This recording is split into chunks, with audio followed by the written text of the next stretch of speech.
Hi అందరికీ advance happy Ugadi. Ugadi అని చెప్పి నేను యాక్చువల్గా స్విగ్గీ ఇన్స్టామార్ట్లో వేపపూత ఆర్డర్ పెట్టాను 30 రూపీస్ పెట్టి 5 గ్రామ్స్. సో నాకైతే ఇది వచ్చిందనమాట. నాకు ఇది చూశాక చాలా బాధ వేసింది.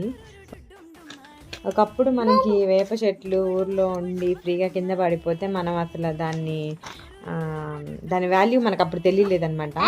ఇప్పుడు డబ్బులు పెట్టి కొనుక్కుంటుంటే తెలుస్తుంది.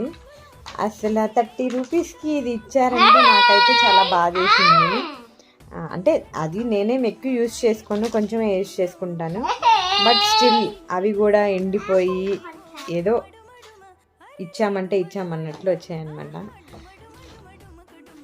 చాలా కాస్ట్లీ, వేపాకైనా వేపపూత అయినా అవి ఫ్రీగా దొరికేటప్పుడు వాటి వాల్యూ మనకు తెలీదు. ఏదైనా వాటిని మిస్ అయిన తర్వాతే వాటి వాల్యూ మనకు తెలుస్తుంది.